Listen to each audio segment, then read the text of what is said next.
Space clear, eh? No. Skemo mabega. Okay, guys. Skemo ke mabega kayala, eh? Let's create some space. Ono muzinda singa dayina wadde asobola okubeera. Kuba tugende. Okay, banange baby muto. Tuvuddeyo mukomera tulabe ku baganda baffe Smart Wakabi, Gaddafi Mugumya, Achireo Kivumbi, tulabe ne ku Edi Sebufu, Edi Mutwe. Naye muzikirize nsoke mpe mama Edi Mutwe omukisa abeeko kyayogera. Seko ze banyabo. Nze natumbulidde mama wa Edi Mutwe Edward Sebufu. Tuli wano kukomera e Masaka. Tuva kulaba ku basibe baffe ne Edi Mutwe tumulabyeko. Embeera si nnungi eyagaza. Era tubadde tusaba aveeyo agenda ajjanjabwe kuba ebiwundu alina bingi obulumi omubiri gwonna gumuluma n'okutambula banne bakwatirira mukwatirire. Era tusaba bamuwe obujjanjabi agenda afuna obujjanjabi aveeyo n'omukomera. Era neebaza nnyo President Robert Kyagulanyi, Mwami Lewis Kanso ne Mwami Love Ssenyonyi, mwebale nnyo tubeererawo mwanya okulaba nga tulaba omwana waffe. Buli alwanye yenna okulaba abasibe baffe bonna bakivumbi bonna bali tubalabe. Naye tusaba bantu mubawe omukisa bagende mu kooti bawoze kuba ate sira kuwoza tebalina musango. Bave mu kkomera kuba balina families. Abaana baabwe bakaaba, abakyala baabwe bakaaba.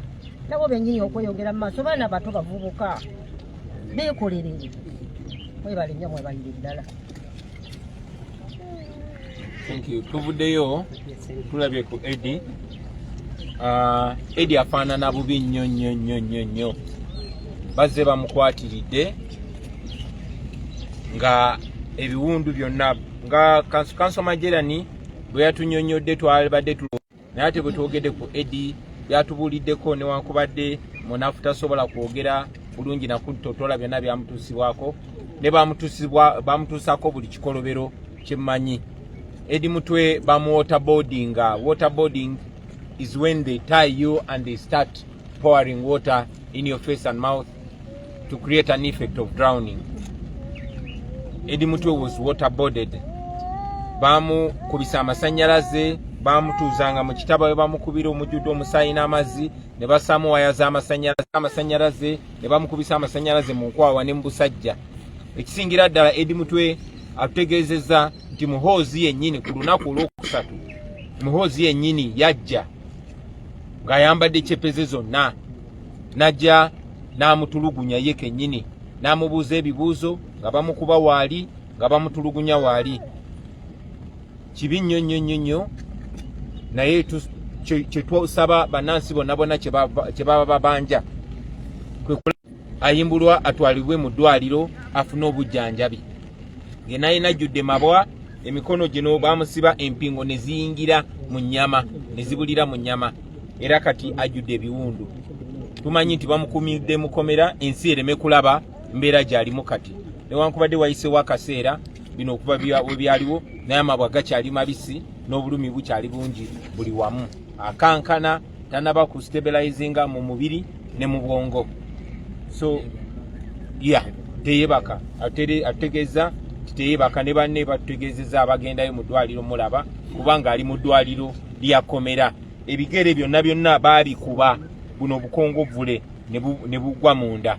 Ali mu mbeera embi ennyo. Tubasaba ng'oggyeko okuta nnyo naye ate mubanje mulabe nga muganda waffe obulamu bwe butaasibwa kubanga singa abatafunye bujjanjabi mu kiseera ekyamangu ennyo simanyi mbeera ki gy'anaabeeramu. Ebyo mpozi n'ekirala yes.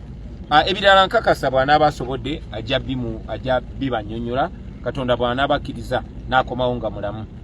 Naye mu kumutulugunya kyatugambye nti Muhoozi bwe yajja ku lunaku olwokusatu n'amubikkulako n'amulaba ne bagasimbagana n'amubuuza amagala kati Eddie Mutwe n'agamba tebanabagampa awo baatandikira ebirala Eddie ndowooza n'abibannyonnyola kyensinga okwagala okuba buli omu akole kyasobola okulaba nga muganda waffe tafiira mukomera kuba singa abatafunye bujjanjabi tuli beeraliikirivu gyayinza obutasoma ebikolwa nga bino biba bitugeeza naso okulaba ebintu ng'ebyo nga CDF asobola okuba n'enyigira mu mbeera ngi wero kino kigule ffenna amaaso kitulage ewa we tuli kitulage nti no abantu abawamba ensi yaffe bamenyi b'amateeka tebafa ku bulamu bwa muntu yenna yenna nene okusingira ddala naawe okubeera nga wazaalibwa mu ggwanga lye wazaalibwamu oba oli Munyoro oba oli Musoga oba oli Mukyoli oba oli Muteeso eri bannaffe abamu nga Muhoozi ekyo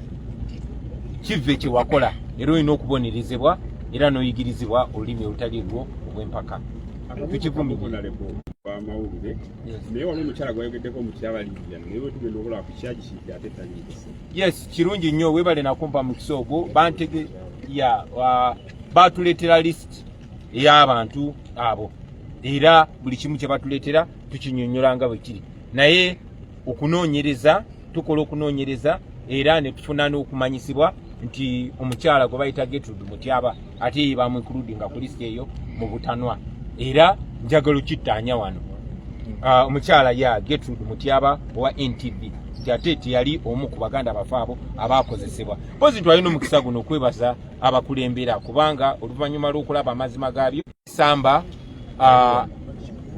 yoyo nga luli kabadde katono mu kamera yes njagala okwebaza abo abalabye nti bakozesebwa ne bavaayo mbasaba baganda bange muleme kukozesebwa okutulugunya bannansi kubanga eno gavumenti enoonya buli gwesobola okukozesa basikozesa abantu mu kumanya ne mu butamanya booti nkusaba oveeyo oleme kukozesebwa kutulugunya bannansi kubanga oluvannyuma lwa byonna bano abakozi b'ebikolobero bagenda bisasulira fuba okulaba nti si gwe bateekayo ng'omutango oba omusingo okusasulira ebikolobero byabwe twongera n'okuvumirira bannaffe abagenda maaso okukozesebwa olw'obumpwankimpwanki olunaku lujja kutuuka mubisasulire mwebale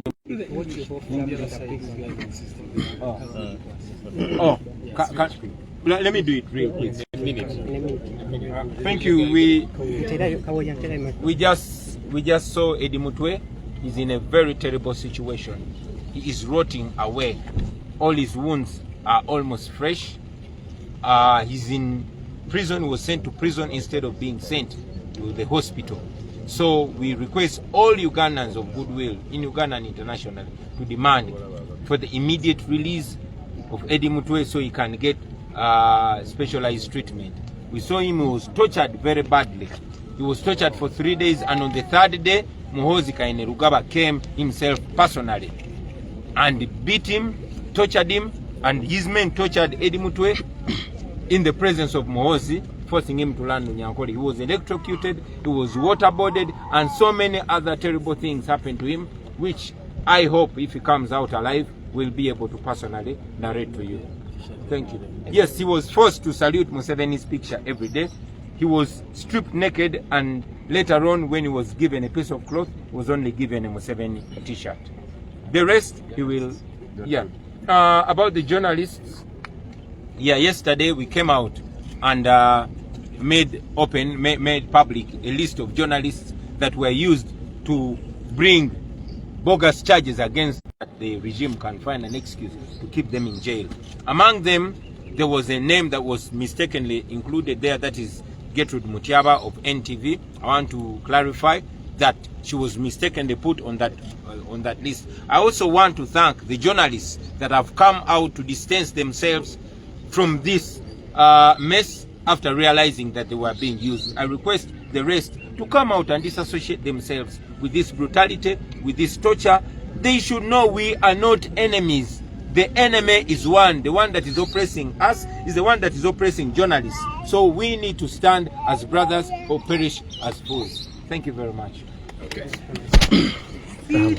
Beba mbega abakwata abaana emasaka ababiri bemulengera bebo bambega babiri abakyasinze okuwamba abaana emasaka so kyekyo abaganda bange basibone banyabo abali kusama Uganda yenze abali ku mukutu gwa TikTok tuliko bameka 106 ku TikTok eya Sama Uganda Media ani ku Facebook ndoza tuliko nga 7. So thank you so much mwenna abandabira ku TikTok kusa ne ku Facebook bonkenge bwa manyi wano e Masaka oyo bamwita Bakare bakireke yakwata president ku musango gwa OTT yoyo ali ku bunkenke wano e Masaka era batandise dda okubanga bakuba amasimu ku pole twakedde wano onako olwalero mpaka obudde bono. So kyekyo ekiriwo abaganda bange basebo ne banyabo abali ku mukutu ogwa Sama Uganda top 10 abawereza ensonga z'enkyukakyuka nga bwe zetambula wano mu Uganda. Thank you so much mwena ababeera ku mukutu gwa Sama Uganda. Thank you so much.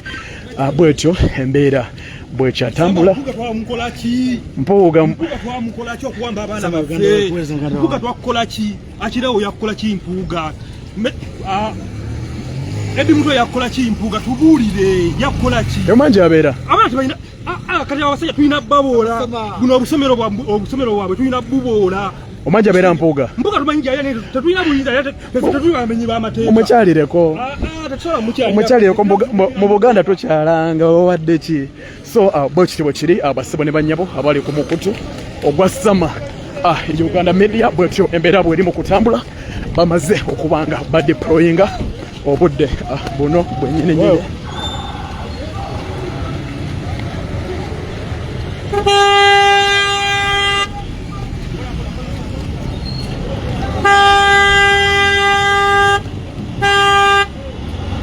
Boss duka boss duka tolinya duka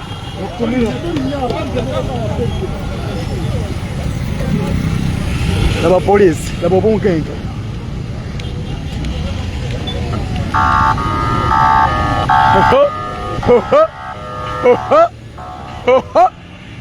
Masaka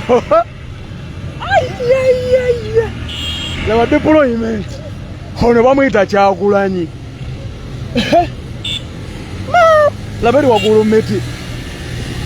Okay butere omukutu oli kugwa Sama Uganda tuli live Masaka tuva kulaba baganda baffe akirewo kivumbi Gaddafi kosa Edi Mutwe naye embeera bwetyo bweri koti ye Masaka buno budde yekozesebwa okubanga etuusa ku banna Uganda ebikolobero n'ebikolwa ebyensonyi era